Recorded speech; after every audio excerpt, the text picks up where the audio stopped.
Today it's time for one of the most striking SUVs out there, the Mercedes Gle 63S AMG Coupe Autobahn ride inside. In the front, a typical AMG grille, here vertical fins, and in the lower part wider than in the upper part. Massive Mercedes star, but two-dimensional to hide the sensors behind it. Then we also have black contrast in the lower part, huge air intakes here, and the multi-beam LED, 650 meters of high beam performance is already included here in the top AMG spec. A striking side profile with these 4 meters 94 or 194 inches. Of course, the Gle is available as the SUV like this, or here as the coupe shape with even stronger shoulders. The 63S, sporty dimensions of course, here painted wheel arches, vehicle color, by the way, Mojave Desert Silver, so you have this kind of desert shade more. And the funny thing is, with boring vehicles, this vehicle color makes it maybe even more boring. But with sporty vehicles, it has something very special, doesn't it? Especially in the combination with the black wheels. 21 inch would be standard. These are the optional 22 inch and optional carbon ceramic brakes here. Of course, very expensive. And then with these golden brake calipers as a contrast. Then we have the night package, so even more black in the lower part, and also black mirror caps. This is an option. And towards the rear, we also have tinted windows. So, wow, isn't that a massive look? What a massive appearance here also in the rear, especially 3/4 rear perspective. And then an integrated spoiler lip. I think I like this really subtle design as for that. Gle 63S, the S model, a little bit more horsepower, but yeah, that badging looks a little bit weird, doesn't it? Massive diffuser starting in the lower part, and these exhausts, first of all, look, wow, super impressive. But then when you take a look at it, out of fuel, fake exhaust police alert. Yeah, we won't miss that. This is here. I mean, the air goes through, but still, come on, really? And suspension-wise, the 63 models come standard with the air suspension. However, here in the AMG trim, on a stiffer note, together with the big 22-inch wheels, how will that play out for comfort? We will find out in the driving part very soon. Oh, and by the way, this one here does not feature a launch control. However, it does offer an emotional start program, they call it that way. So you have to hold down one of the shifting pedals and then at the same time press the start stop button, and then the exhaust note is a little bit more powerful because the valve is already open. Under the hood here we have the 4-liter V8 bi-turbo, over 600 horsepower, 612 plus the electric boost from the mild hybrid system here in Germany, for example. All-wheel drive with the rear-wheel bias and a lot of carbon fiber use here. 3.7 seconds is the acceleration figure in miles per hour to 60 miles, or 3.8 seconds to 1 kilometers an hour. Pretty massive. The same acceleration figures, by the way, for the Audi RS Q8 and the BMW X5M or X6M. Only the Porsche Cayenne Turbo GT is meanwhile faster. We also, of course, have a special race track feature with that one. Car key here with a nice unique black finish and the AMG badge. I really like this car key. Also prefer this one here over the very new ones. And also classic door handles we've seen with all new Mercedes vehicles with these adaptive door handles, which are kind of BS, I think. And door closing sound. Oh wow, this is not only solid, this is like, this sounds beautiful. Inside of the doors here still with seat controls that can be physically moved. That's way to go, how it's supposed to be in the all new Mercedes vehicles. You might know, you've seen it from our reviews, EQS, EQE, S-Class and so on. They cannot be physically moved anymore, and that's a step backwards. So this is still the Mercedes deal we know and we like. Burmester sound system, really great surround sound, carbon fiber insert inlet, reasonable door pockets, and AMG entry badge right here. Steering wheel in the AMG style, and my favorite one with microfiber surface, great grip, not sweaty in summer times and warm in winter times. And here we still also have physical buttons on the steering wheel.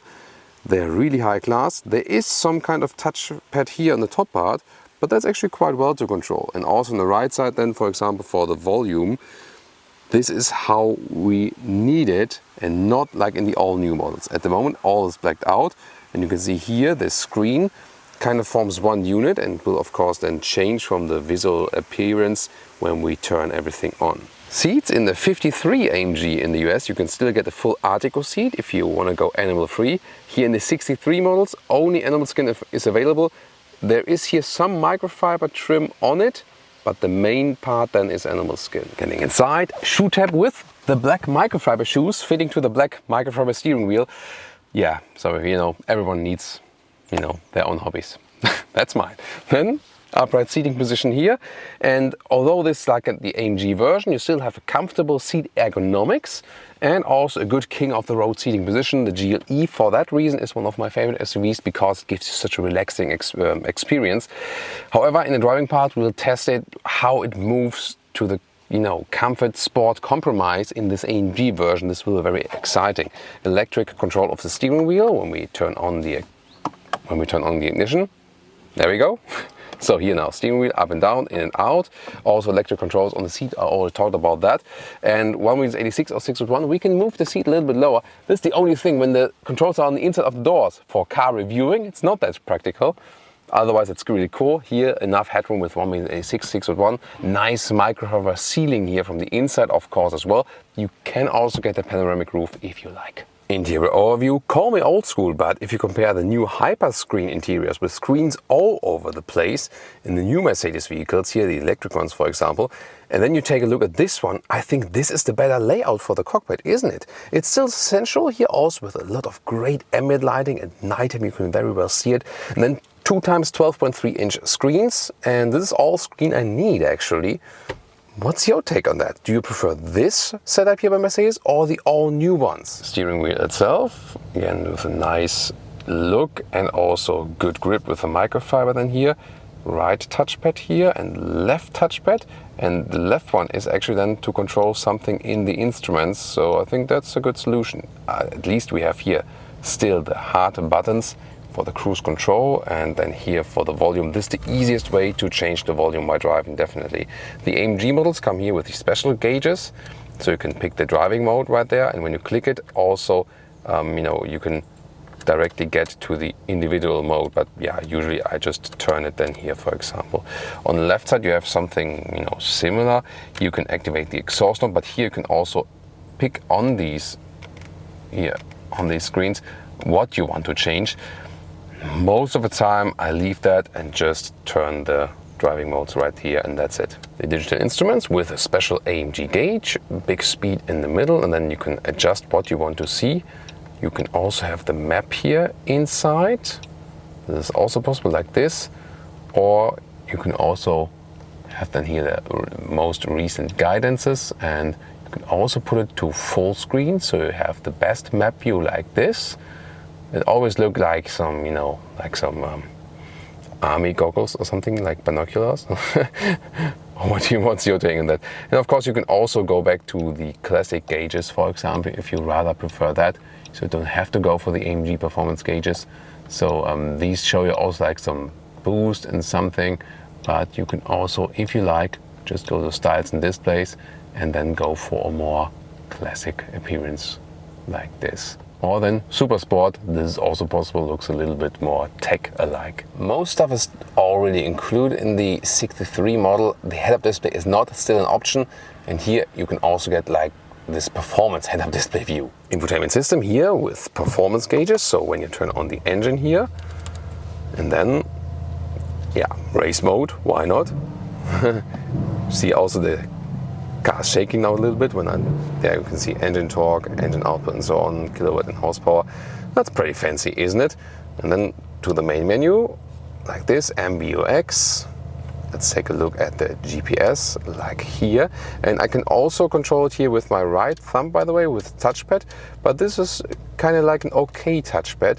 And the other possibility is then from down below then another touchpad. So different redundant controls as for that. And inside the map, you can see here it's kind of responsive enough, definitely. And let's ask the Mercedes. Hey Mercedes. How can I help? Drive me to Frankfurt am Main.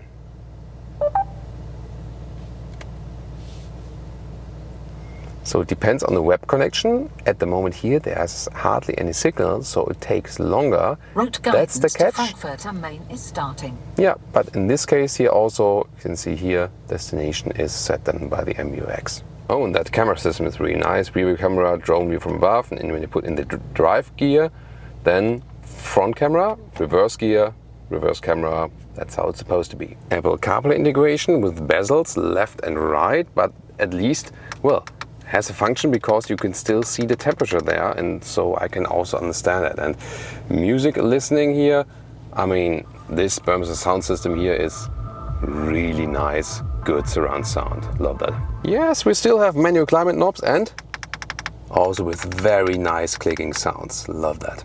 Lower area, slide this one open, then inductive charging pad, USB-C connectors for your smartphone, Apple CarPlay Android Auto with wire, and then adaptive cup holders, and they can be cooled or heated. Nice.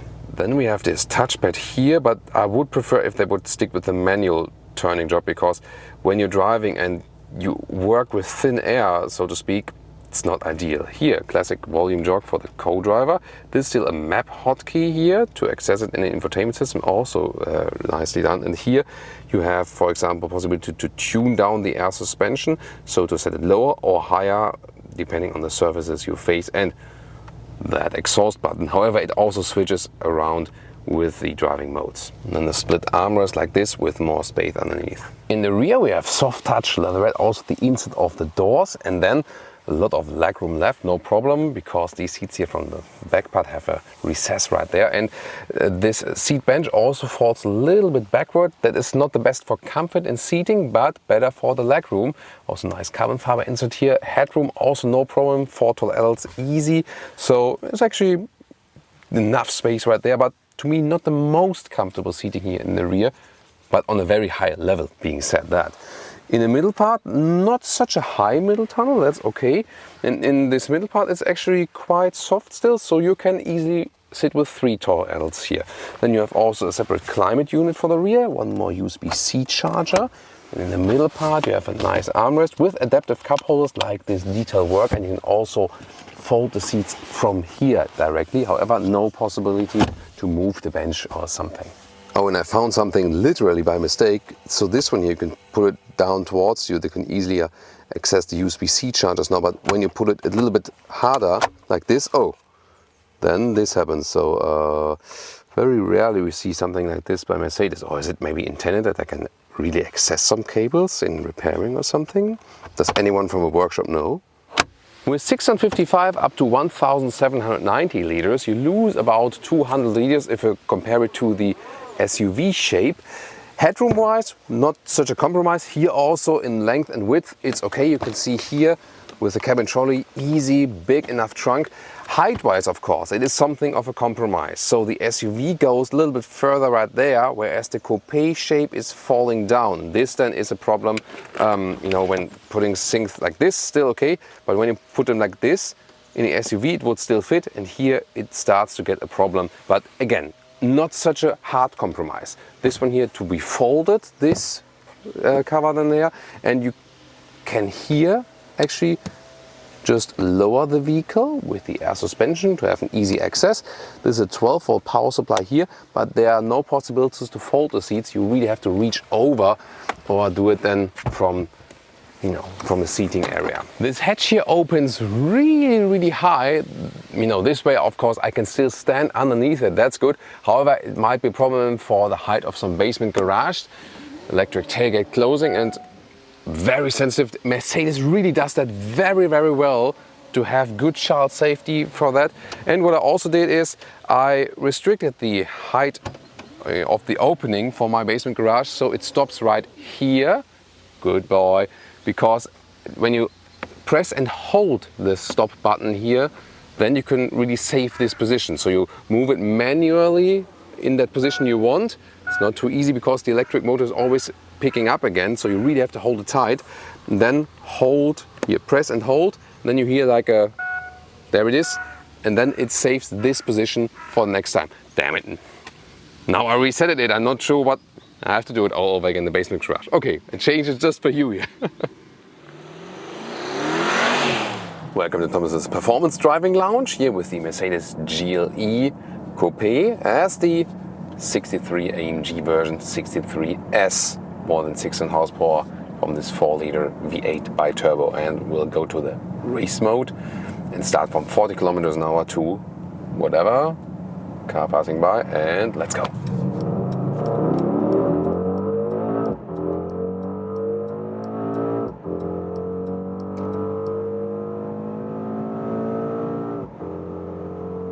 Up 200 kilometers an hour, 125 miles an hour. That went really quick. 3.8 seconds is the acceleration finger to 100 kilometers an hour from standstill, or 3.7 then to 60 miles an hour. And whoa, steering wheel really kind of sensitive at higher speeds. Look at that lane change here. The suspension stays super straight, so there's no leaning whatsoever, although it's a big SUV. But yeah, I'm not sure. I have had better steering feelings, I have to say. Kind of a little bit artificial here, especially at higher speeds, but whoa. That air suspension is set so stiff that it feels like a sports car here at high speed. The downside of that is you really do lose comfort, no doubt about that. So this air suspension is set to such a stiff trim, especially here in the sports mode, that you don't feel at all that it's an air suspension. And when you set it to the comfort mode, here's a nice solution here with a turning knob and steering wheel. We know that Porsche introduced that, and that's better than to like search something around down here. So even when set to the comfort mode, and when there are like some splits in the road or something, maybe where bridges are being connected, or like here now, you feel them really intensively. So especially combination here, 22-inch wheels, the bigger ones. So if you go for an AMG model, stick with the smallest wheels possible that are offered to the vehicle, because this will give you the best comfort possible. So, but once again, it proves that with Mercedes, their base models are really set way in the comfort level. Then in the middle comes Audi and BMW, both with their base models and their sport models.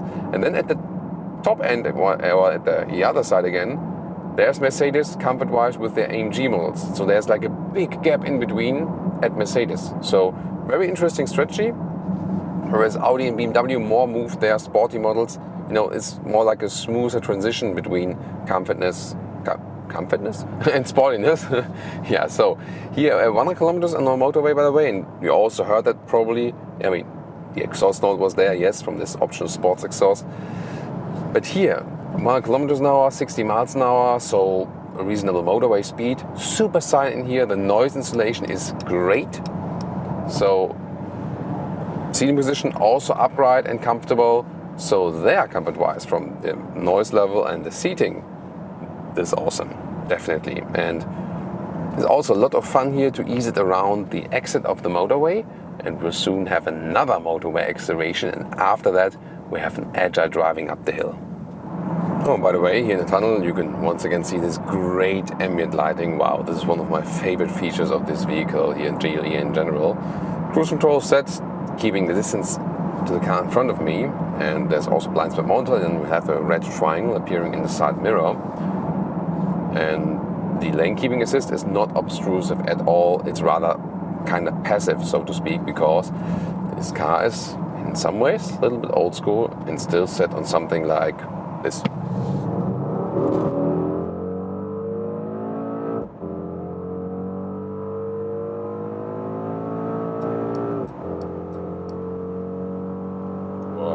Awesome. Wow.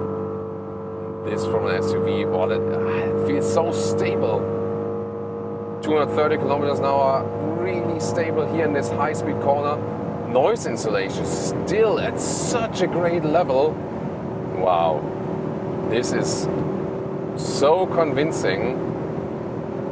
Really amazing. And BMW X5M or X6M and Audi Q8, RS Q8 in this case, they're all similar in the acceleration figures, and they all have their specialties and how they're different as well. Only the Porsche Cayenne Turbo GT, we recently shown that to you, that is now way like half a second faster in the acceleration figure, but All these, of course, come somewhat very close, and wow. I mean, you don't feel it in your ear. You're in an SUV on the one hand because it's so stable and so well to control. On the other hand, you still have this upright seating position and you're driving a super sporty vehicle without getting back pain. That's, of course, one of the advantages here of a Gle AMG. Ooh, the tunnel. Remember last time I went into the tunnel with the Porsche 911 GT3 Touring and I had wheel spin while sound checking. This won't happen here, but what will happen to the exhaust? Let's see. Woo! Whoa! I think sound-wise this was even better than with the Porsche, wasn't it? Wow.